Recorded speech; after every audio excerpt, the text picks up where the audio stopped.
Japan के दक्षिण पश्चिम में स्थित टोकारा द्वीप समूह इन दिनों एक अलग ही संकट से जूझ रहा है। बीते 11 से 12 दिनों के भीतर यहां 800 से अधिक भूकंप के झटके महसूस किए जा चुके हैं। इनमें से कई झटकों की तीव्रता कम थी, लेकिन कुछ झटके रिक्टर स्केल पर 5.6 तक दर्ज किए गए।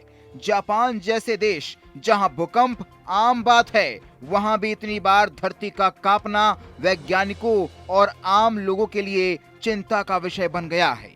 यहाँ की कुल आबादी मात्र 600 लोगों के करीब है, लेकिन भूकंप की इस श्रृंखला ने लोगों की रातों की नींद और दिन की शांति दोनों छीन ली है।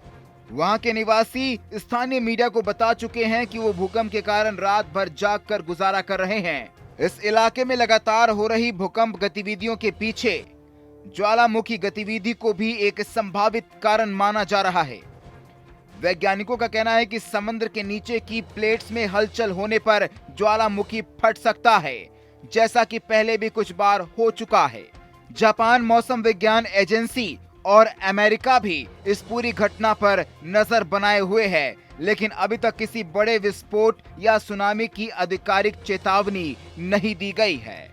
हालांकि इन घटनाओं के साथ ही भविष्यवाणियां भी चर्चा में आ गई है। मशहूर भविष्यवाणी वक्ता बाबा वेंगा की भविष्यवाणियों की फिर से चर्चा हो रही है, जिसमें उन्होंने 21वीं सदी में प्राकृतिक आपदाओं में वृद्धि की बात कही थी। इसके साथ ही जापान की मांगा कलाकार रियो तात्सुकी, जिन्हें लोग जापानी दूसरा बाबा वेंगा कहते हैं, उन्होंने भी 2021 में प्रकाशित अपनी मांगा series the future I saw में 5 जुलाई 2025 को एक भीषण समुद्री आपदा की भविष्यवाणी की थी। उन्होंने बताया था कि समंदर में दरार पड़ेगी, जिससे 3 गुना बड़ी सुनामी आएगी।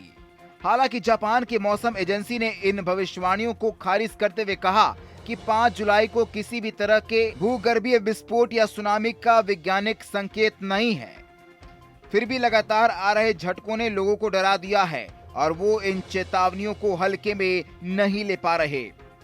चिंता का एक बड़ा कारण ये भी है कि टोकरा द्वीप एक दुरुस्त इलाका है और आपदा की स्थिति में राहत एवं बचाव दल को पहुंचने में 6 घंटे से अधिक का समय लग सकता है। ऐसे में वहां रहने वाले लोग खुद को बेहद असुरक्षित और असहाय महसूस कर रहे हैं। ये स्थिति केवल एक वैज्ञानिक रहस्य नहीं, बल्कि एक सामाजिक और मानसिक आपदा बन चुकी है, जो जापान जैसे तकनीकी देश के लिए भी गंभीर चेतावनी है।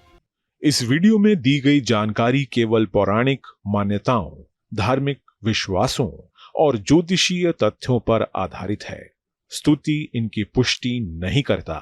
किसी भी उपाय को अपनाने से पहले संबंधित विशेषज्ञ से सलाह जरूर लें।